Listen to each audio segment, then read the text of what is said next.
Hello, hello, hello. It's good to see all of you back here on this Facebook Live. Over the past few Facebook Live, you would have realized that we have invited a number of interesting guests to join us for the topic of the day. And the guests that we have selected to join us are subject matter specialists. And today, we have another subject matter specialist. And this guest is Gunaprasath Bupalan. I hope I pronounced that correctly. Perfect. Yeah. To share his insights on, guess what he's sharing on? The value of green living space. Interesting, right? Now, before I introduce him formally he's got a lot of accolades, so I'm going to introduce him formally later. Please do share this Facebook link with your family and friends, because we are talking about something at one point in our lives we will all want to own. At least one. If not, if we are very fortunate, we could own a few more, maybe in our own country or even overseas. Right? That'd be a nice thought, right? No, why should it be a thought? Oh, why should it be a thought? Oh, I like that. Yeah, why should it be a thought? See? Okay.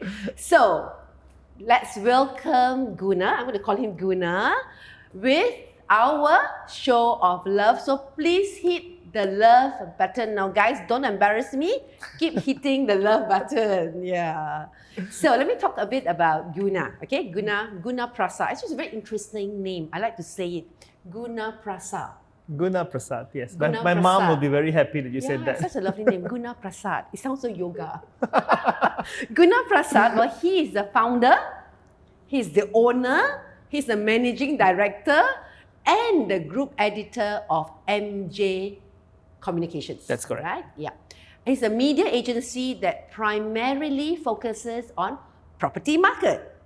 He is a well-known property guru. I googled him, yeah.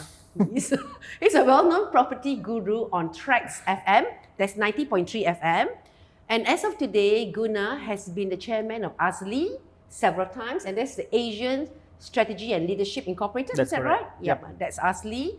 And that's Malaysia's leading independent, non-partisan and not-for-profit think tank.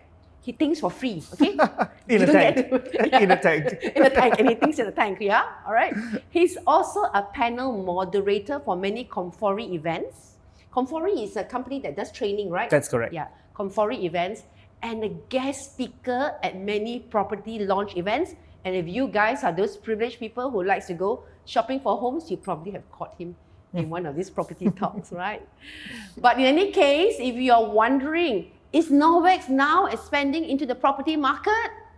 Well, the answer is no, but we like our products to be in every home, right? And you guys are going to help me to get the products into every home. So welcome, Guna, and why don't you share a bit about you with us?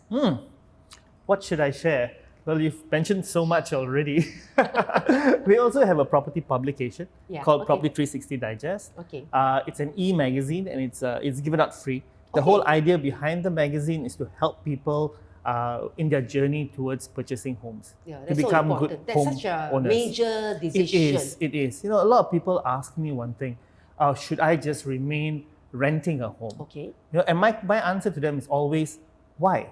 Why rent when you can buy? Yeah. There is a way. If there's a will, there's a way. There's a way to purchase your homes, and there's a strategy behind it as well. Yeah, so I shouldn't digress too much into property.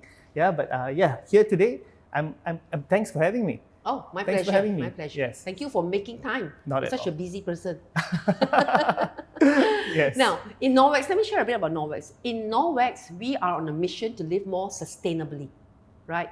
And in that, we want to reduce unnecessary use of harmful chemicals in the homes, to reduce harsh chemicals that are often used, that leaves a residue in our homes, reduce the use of single plastics, single napkins and wet wipes that we just use once and throw away, right?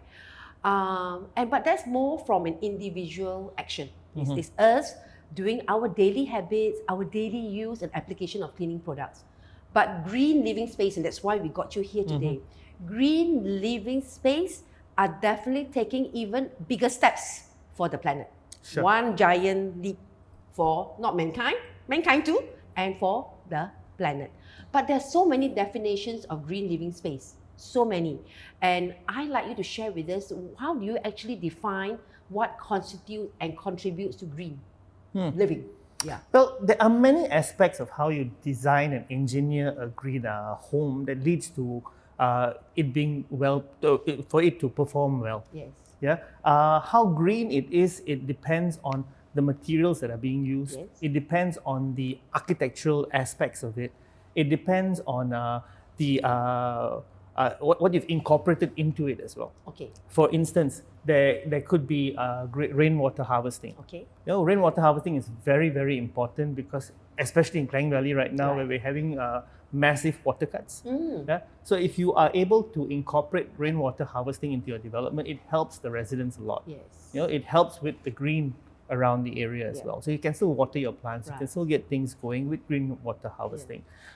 Energy bulbs. Okay. Now, lots of us don't realize the importance of LED bulbs. Yes. We still use traditional bulbs at home, and traditional bulbs consume a lot of electricity. LED bulbs, on the other hand, is a little bit more expensive, but on the long run, you save a lot of money. It lasts longer also. It lasts a Yeah. long period, but it's a bit more expensive to purchase. I think it's about 3 to 4 times more. Initial yeah. outlay is more It is expensive, more, yeah. but the maintenance of it is longer. It uses less energy, so you pay less Exactly. electricity, and the lifespan is longer. Longer, also. and it's safer for you as well. It doesn't emit that kind of heat, Okay. which normal bulbs do. Okay. Yeah, so that is something that people should look at. This is individuals. Yeah, individuals. For developments, incorporating green into the developments is so important. Yes. Right now, I've come across many developers along my whole, I think, 20 years in this line, and initially it was all about building bigger units and so on. Yeah. But today's developers have gone into a lifestyle move, right? And that lifestyle move incorporates a lot of recreational features, which I'm very happy about. Yes. Recreational features, because you're out the whole day. You spend most of your time at work, Yep. right? You come home. You want to go to a place where you're feeling relaxed. Yeah. Comfortable. And when you think about something like this, you think about a retreat, you think about a resort, you think about a hotel. Yes. But no, it should be a home. Yes. Why shouldn't it be a home? That's why you're going home to rejuvenate and to rest. Why can't your home be a retreat? Exactly. So that is what we're looking at here. Yeah. Developers have started doing that, introducing green lungs. Okay. Green lungs into their development, which is fantastic. You've got gardens, different types of gardens, herb gardens. You've got relaxation gardens. All this umbrellas. Yeah. You've got green umbrellas around the development, which is fantastic. Because you feel so much more secure. You feel so much more healthy. When you've got this kind of green lungs around.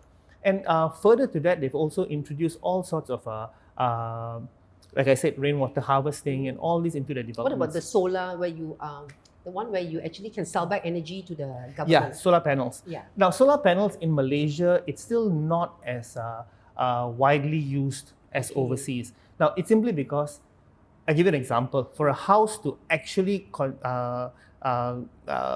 retrieve enough solar energy to sell back to the government, you need to have your whole roof solar panel. Okay.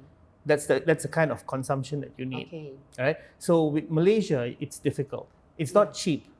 Solar panels are not cheap. So most homes don't use it.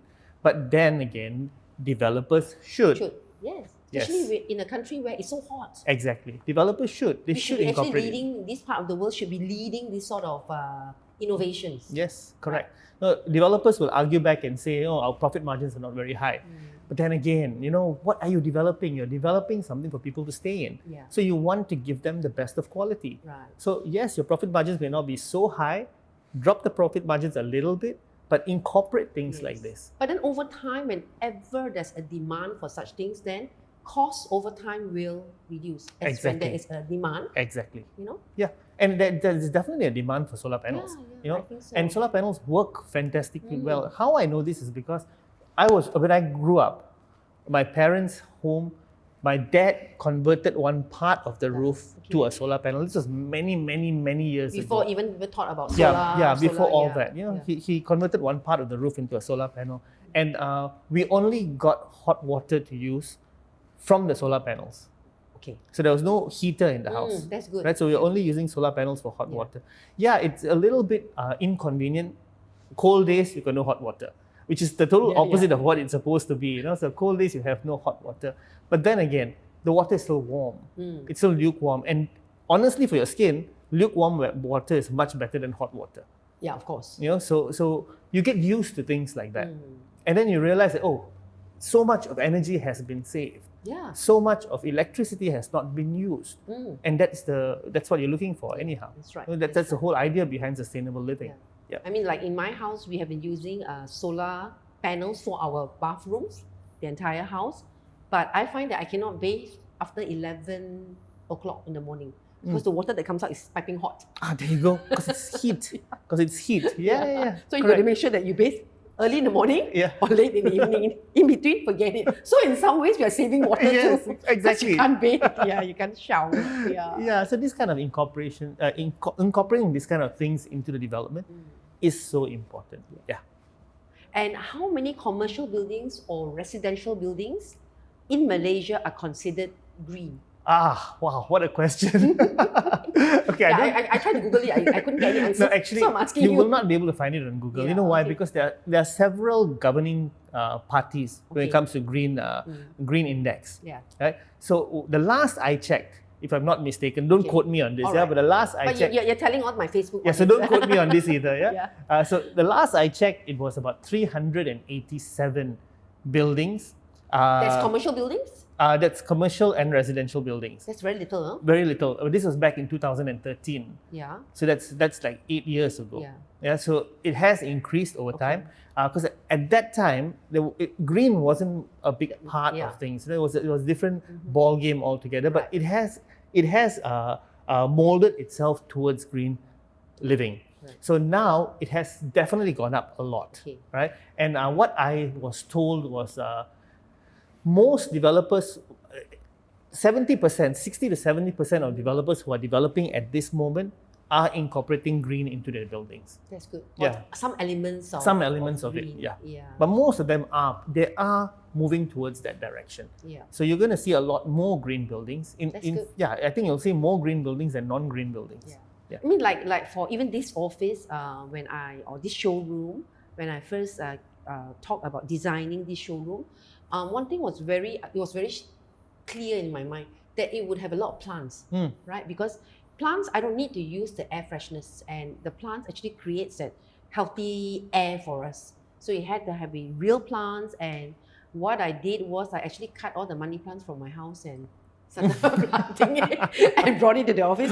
And actually, all these money plants came from my house. Right, there you go. So that's what we do. I mean, we try to create elements of it. Yep. But is it possible to convert a traditional building to a green living space? Why not?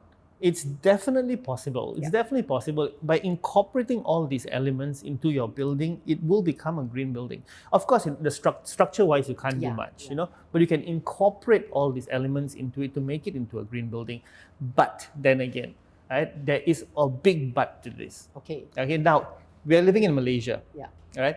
Malaysian rule for development is after 5 years, the developer hands over the development to the joint management body, which is the JMB. And after several years, the JMB becomes the JMC, which is a joint management corporation. All right. Now, that whole period there, what happens is when the developer hands over, all expenses falls under the JMB. And the JMB is not funded. The JMB is not a funded corporation. The JMB is not a company by itself. So there is no revenue, there's no income. So the JMB is made out of residents who are living in the building. So they form a JMB, which includes a chairman, a vice chairman, a treasurer. These are all like volunteers. All volunteers. So volunteers don't get paid. Number one. And the whole organization is not a company, so they've got no revenue in. They've only got revenue out. Right? So what happens here is the money that comes in is maintenance fee that's being paid by the residents. So when you pay a maintenance fee, the maintenance fee is used for maintenance of the building. Yeah. Okay. So your day-to-day cleaning, Yeah. your pool management, Okay. you know, all this stuff. Yeah. So they have no funds to redo the development building. again. Okay. Okay. Right? So because they have no funds to redo the development again, the thought of converting it to a green building would never be there for a JMB. So whilst the opportunity, the peluang is there, you can't do it because of the lack of funds and Yeah. So if you're self-serving interest also. exactly. So if you want to convert it, you're going to have to hold a town council. Okay. You hold a town council with all the members, all the residents, or representatives, and you ask people to donate. Yeah. And That's not going to happen. Yeah, Not gonna happen. That's Yeah. tough. Because I remember when I lived in my former estate, and it wasn't a gated or guarded, and you know that the hike of robbery, break-in, and the residents then said they wanted to collect, and it was, I remember there's a measly sum of like 40 ringgit a month, to hire some guards, and you will have a whole row of houses up in arms, like why should I bother to pay? that's the And problem. then and they don't pay, but they know that other people will pay, and they will still get the guards anyway. You know, it's so I can see where if you're talking about green, they'll say, oh no Because thanks. you see, residents of a strata. Yeah. Of a strata, you have no choice but to pay Yeah, your that's maintenance, right. right? If you don't pay your maintenance, you can be sued, Yeah. right? Especially now, the rules have changed where the JMB can actually take you to court, Okay. right? So there's a lot of new rules in there. But then again, when you're paying, even if you're paying, let's say 300 ringgit a month, and you increase it by just 10 ringgit, people will stop paying. Yeah. They'll stop paying. There'll be a big fuss about it just for 10 ringgit, which is normal. It happens everywhere. That's our mentality, I suppose. Yep. So how do you actually get people to pay more to convert a building? They'll turn around and say, no, I don't need the green stuff. I'd rather live in a blue building. Yeah, that's terrible. It's quite sad, actually. It is, isn't it? Yeah. Well, the United Nations Secretary General Antonio Guterres had this to say during the World Environment Day last year. We simply cannot return to where we were before COVID-19 struck, with societies unnecessarily vulnerable to crisis, and we need to build a better world. So as a nation, how can we do better to create green living spaces now that we are given a second chance? And having heard from you, it sounds tough, but you're a think tank, right? It's doable. Think some more. Yes. And You give us some ideas. got to put me in a tank if you want me to think. Okay. I'll make sure it's green. Lots of Green, greenery, yes. And solar panels. Okay, solar panels, yeah. No, well, green space has been known to improve environmental conditions, protect and improve biodiversity, promote outdoor activities and active lifestyles as well. Yes. You know, social interaction also takes place due to green living. You know, so it's a how do I say it? It sinks. Okay. It's a cycle that sinks. You know, if you are not conscious about green that's around you, you're not going to be conscious about where you're living. You're not going to be conscious about your health. You know, if you notice, pre-COVID-19, there were a lot of people who were into health and healthy living, eating healthy, exercising. Some people were, but majority were not. But the minute the COVID-19 hit and we went into MCO, the Movement Control Order, that's when people started to get into this whole living. Yes. Oh, I need to be healthy. I need to exercise. You know, if you Facebook, the scrolls on Facebook was just this person's working out, that person's working out. I was shocked because my condo where I live at, I hardly see people working out. Yeah. There's a handful of us who actually go and work out, but I hardly see people working out. But the MCO promoted people to go jogging. Okay. There was so many people jogging, and people were living a healthy life. You know why? Maybe because you're just trapped in your home. You needed to get out. But once you get into that living, that healthy living, you realize that there's more to it. Yes. You know, and it should be part of your life, right? So pre and post, now during COVID and post MCO, I would say that people are a little bit more cautious of what they're doing. They're conscious of what they're doing and they're cautious of what they're doing as well. Right? So we have got to have that in us. We've got to have that in us not to destroy the environment around us. The environment is so important. And if you realize, day in, day out, there are new development coming up. Oh, yeah. There are new development coming up. They're tearing down forests. Yeah, They're tearing down green to build concrete. It will be a matter of time before we're like New York, where we're living in a concrete jungle. Yeah, that's it's true. going to happen. That's true. So we need to enjoy what we have now by not destroying it, which is what is so difficult to get into the minds of many, many people out there. You know, where I live, there are many parks, man-made parks, not natural parks. There are like 7 parks in total, which I walk my dogs nearly like 3 to 4 times a week. And before COVID, I tell you, it's like I live in the whole area. There's just me and my dogs, and we are happily walking. I never got to know my neighbors. My neighbors got to know me though, because they see me walking from their window. So they never, I never knew who they were, but knew who I was. This woman walking the big dog, and she walks very fast. Right?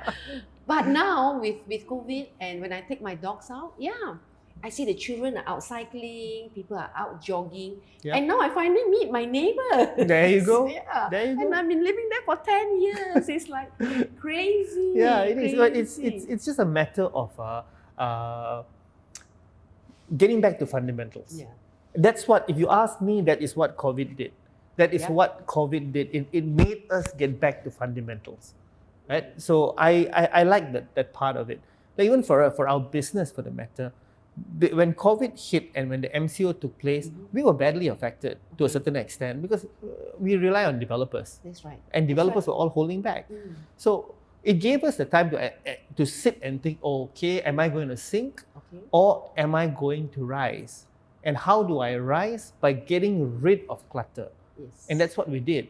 We sat back and we got rid of clutter. What certain products, certain services that we do that is just there but not really usable or not really beneficial to people, we threw it away. And it's like you're scared to let go. Yeah, but now we let go. Yes. We actually threw it away. And the products that we feel would be beneficial to people, we enhanced it. And by doing that, now that the MCO is lifted, it's benefiting people around. Yes. It gave us that little bit to actually get back to fundamentals and see what is useful and what is not. Yeah. So similarly with our lives, we need to do that as well. We need to go back to fundamentals and see what is necessary and what is not. Yeah. We need to go back to the way we are living. Which part is healthy, which part is not. We have to do the Marie Kondo on our lives. Yes. Exactly. What does not make you happy? Throw out. Throw out. Yes. Yeah, that's true. But you're right. I think COVID also gave me a lot of focus. I sort of like, last time you have like so many priorities, like everything is a priority. Now it's like 2 priorities. There's already 1 too many, but I'll just laser focus on these 2 priorities. Yes, correct. And forget about those things. And you find that actually you're better off, not worse off, Yeah. for the lack of variety of priorities.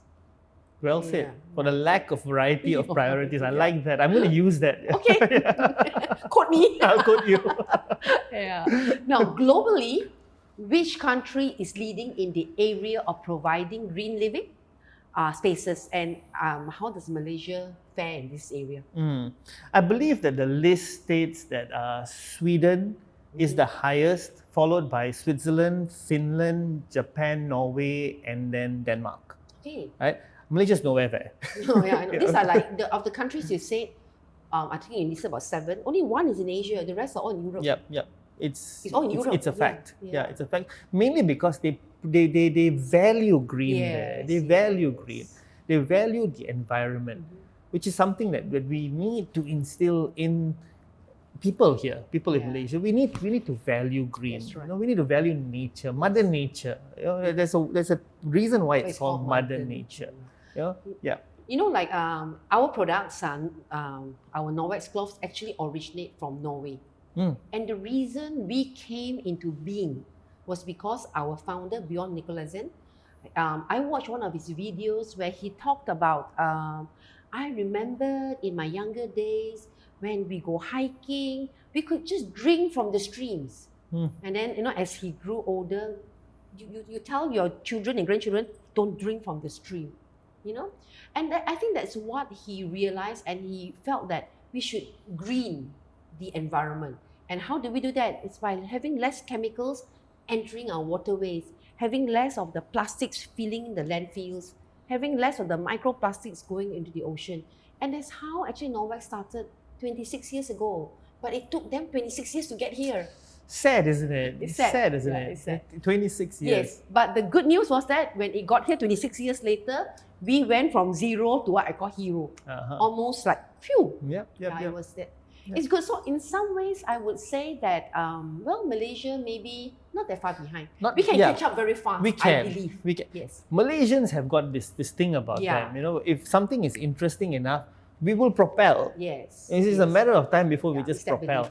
We step up very fast. You know, and Malaysia boleh. Malaysia boleh. Yes. I believe in that. Malaysia memang boleh. You know, tapi do you want to or not? Yes. That's the problem. Yes. That's the question. Do you want to be boleh or not? Right. Right? And that's really very individual. It is. And if collectively all want to be boleh, then we can. Not just, we can't leave it. We can't leave it to the organizations. You can't. There's so many NGOs. There's so many NGOs out there who are so into green. Right. Into green, into sustainability, protecting forests, protecting animals, flora, fauna. All these. You got a lot of NGOs out there. But you can't leave it to the NGOs. You can't leave it to the NGOs. You can't leave it to the government. You can't. It must be from it must be individual, from yourself. That's how it starts. Yeah. I was reading about you also, and what I want to say is the Malaysians' favorite pastime is jalan-jalan cari makan. Then when I Google you, your profile says jalan-jalan cari rumah. Apa tu? Mas, very expensive lah this hobby. Jalan-jalan cari makan, I can afford. Jalan-jalan cari rumah, I cannot afford lah. So what do you do with this jalan-jalan cari rumah? Well, it all started with, I'm also Malaysian. I also like to jalan-jalan and cari makan, right? But I started getting some calls. I've got a radio show. Yes. And I started receiving some calls from people, and they were asking me very, very fundamental questions about property investment. And to my surprise, someone actually asked me, what is an SNP? Oh. And this person was in her late 30s. And she asked me, what is an SNP? So she didn't know what is a sales and purchase agreement. And it got me thinking, most people, especially first-time home buyers in Malaysia, don't know anything about property investment. Yes. So I thought to myself, okay, fine. I've been in this line for about 20 years now. I know the tricks of the trade in the sense that what is being shown in the showrooms, what is not being shown in the showrooms.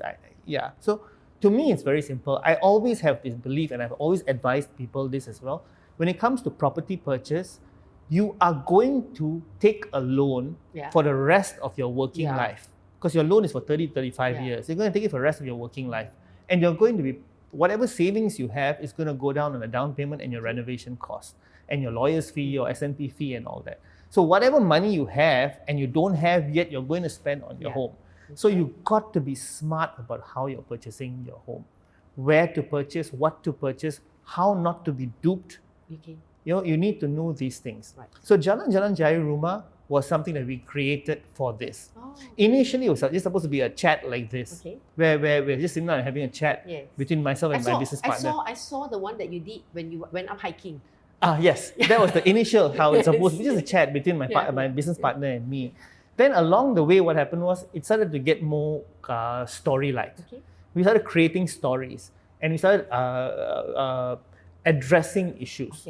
And that's what it's become. It's become a whole show by itself called Jalan-Jalan Cari Rumah. It's a show by itself. It's a 20-minute show. It's got me as the star together with my business partner. So we actually address issues, and we go out there and bring back the truth to viewers regarding home buying and investing. That's great. I like the way you said that's how we started, as a talk show, and then it's become a full, Yes. It's great because that's how we actually evolve and learn things, because you don't really know what you are starting. Yes. But then it will form, it will give you the answers, and there will be more questions, and it'll give you more answers. Exactly. That's really Initially as well, what happened was how even the talk show started was, I think this is going to be quite interesting. My business partner and I, we only got together recently to form this Jalan-Jalan Cari Rumah. So prior to this, it was just me handling things. And he is a very well-known guy in the property industry as well. His name is Ikram. I don't know if you've heard of Ikram American. That's the one that I saw him Yes, with. yes. Now, what happened was I bumped into him one day at Starbucks in Subang Parade. I was walking in Subang Parade. I wanted to get a cup of coffee, and I saw him sitting there. So I went up to him and said, "Hey, long time no see." So we sat down and we actually had a discussion for about 2 hours, just catching up. Then I told him, we were talking about the property industry. So I told him, Ikram, you know what? It'll be nice if we just put a camera here and record whatever we are saying right now, and then we just put it up on social media. And he said, "Why not? Let's just do that." And that's how it started. So we decided, it's just an idea just like that. Yeah. So we just put it together. And the best ideas don't come out from the office. It comes from coffee. Yeah, I thought yours came out from the tank. I had coffee in the tank. In the tank. Well, that's great. Norwex is a company that is committed to protecting the environment, like what I said earlier about beyond Nicolaisen, right? And it is a belief that it is through our daily habits. Like you said earlier on, it's not about waiting for an NGO or a government to take care of it. It's really about us starting by keeping our homes clean, our space where we work, where we play. We spend so much time at work and even at play. We need to be responsible to keep it clean. And all of us need to do that. And Norwex actually takes it, I feel, we take it 2 steps further, right? First, we ensure that the cleaning products we use are safe for us and for the environment. And when I say safe for us and for the environment, we are using water and cloth. And what can be safer than water? There you go. Yeah, what can be safer than water? So, and with our superior cleaning cloth, we can remove up to 99% of bacteria from the surface, right? So that is great and that is safe. Now, secondly, I said that we take it 2 steps further. So secondly, the manufacturing process. Now, we also ensure that the efforts that we take in the process, in manufacturing the products, is a very sustainable way.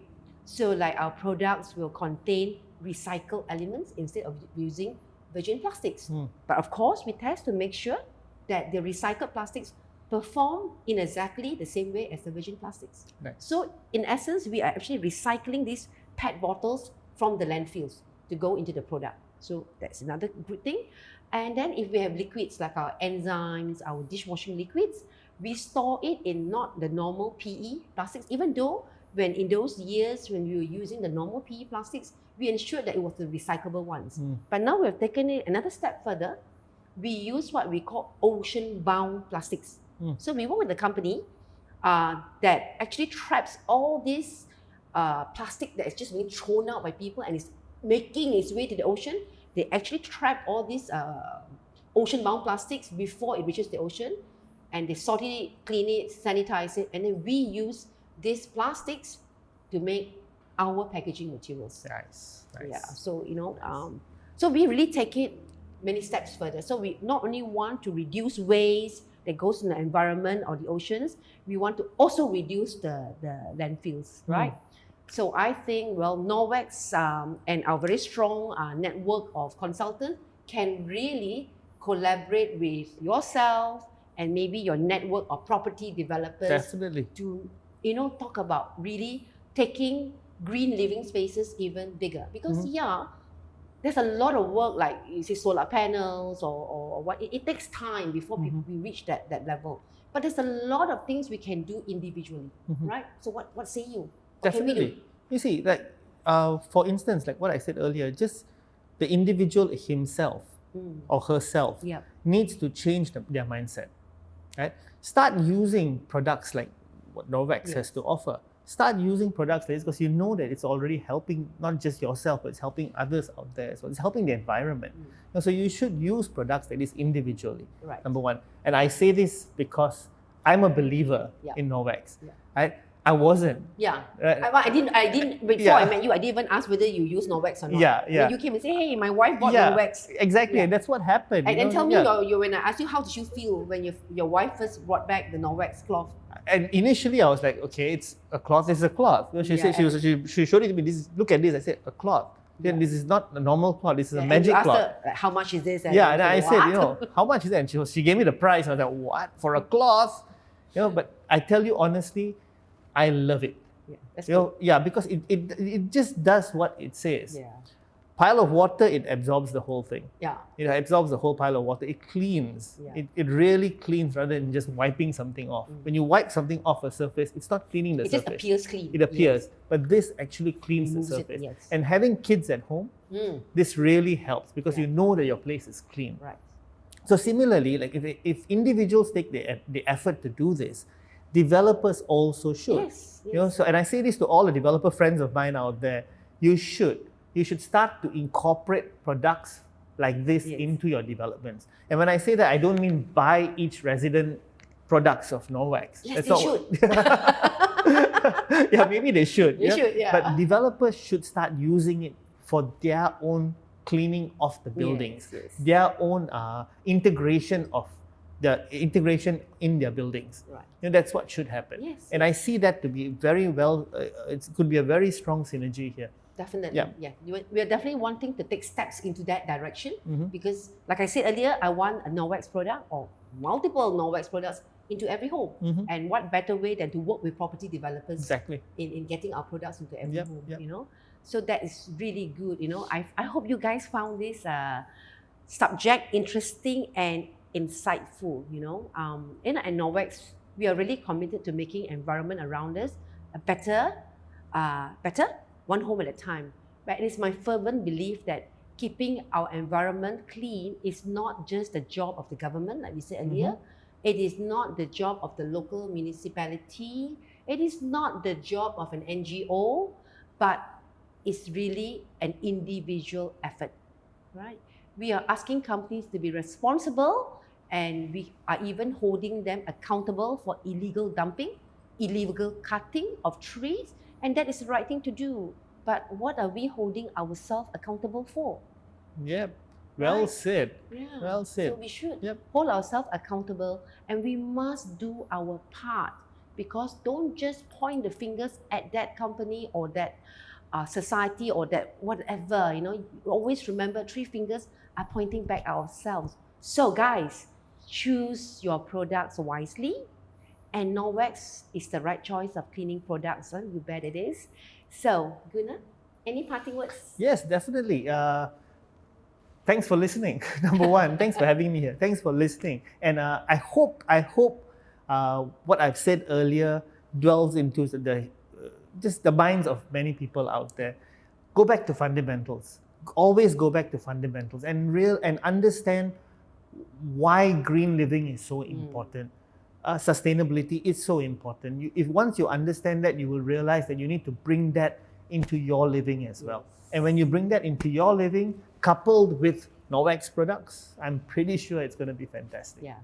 It's always about awareness, then it's about acknowledging it, and then it's about accepting it, and then take it to action. Correct. So guys, stay safe, stay clean, and most of all, stay green. And remember to Norwex your home in support of green living spaces. So I see you next week. Bye-bye.